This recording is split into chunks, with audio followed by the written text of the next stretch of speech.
please welcome co-CEO of Hashomer Hatzair Life Movement, Moshinsky.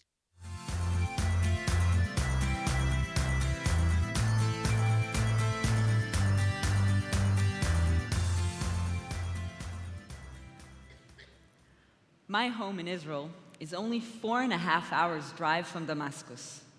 But the first time I ever met a Syrian was on the island of Lesbos in Greece. The island holds more than 8,000 children without a country to call home. Born into lives of desperations, their families have risked everything to escape war, famine, and poverty.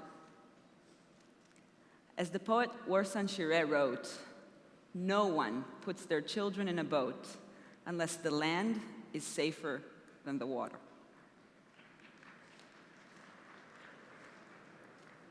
When they arrive on the shores of Greece, few are prepared to the hell that awaits them.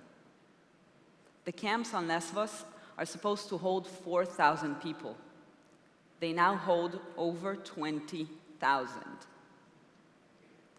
The wait for permission to resettle somewhere, anywhere more permanent is long.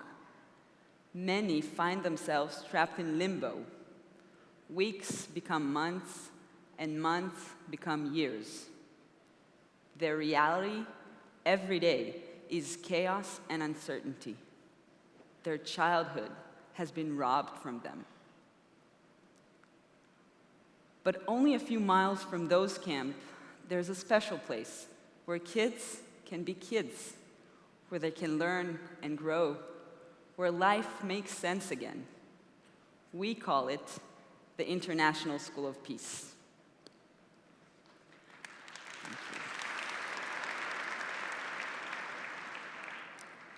The school began 3 years ago as a partnership between Jewish and Arab Israeli nonprofits. I am a member of the Hashomer Hatzair Life Movement. The focus of our work, thank you. The focus of our work in Israel has always been local and educational. But after watching Syria's civil war drive millions from their homes, we felt a duty to help our neighbors. We joined hands with our partners from Ajiyal and started shipping supplies to the Syrian border to help people fleeing the violence. But we quickly realized that we could have a much bigger impact doing what we do best: educating. All our teachers are refugees. Every day, Syrian, Irani, Afghani, Congolese, and Israeli educators come together to run a school. Our school and the community we've built around it is a living lesson on the value of cooperation, tolerance, and respect.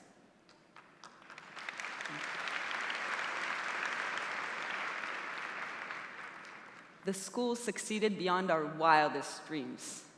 3 years into our work, we're going strong as the largest educational program on the island.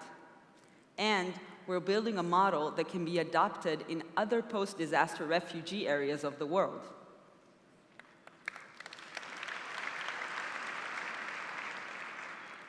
To our students, Israel means assistance in dire times. It means unconditional love. It's the sandwich they eat at the beginning of the school day and the hug they get at the end. Earning the trust of our students and their families hasn't always been easy. Many of our students come from countries at war with Israel. Their parents were taught to hate my country. I was taught to fear their countries too. We've overcome that challenge by making the school the center of a community, by working with the people, not for them. Only when you fully respect the other's identity can you build a future together. We choose to break down the barriers between us and build bridges of hope.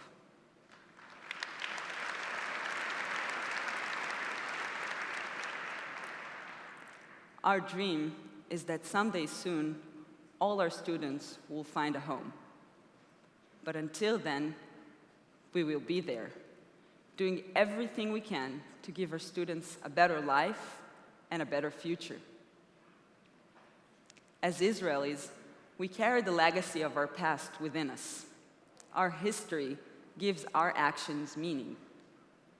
We know better than most how to thrive in the face of adversity, how to make a home and hold tight to your identity in dire times. We see our work at the school as our responsibility to future generations. We want to be able to say to those children in Lesbos today, to the next generation of the Israeli society, to the world, we choose differently. We choose to fix what is broken in this world. We choose peace. Thank you.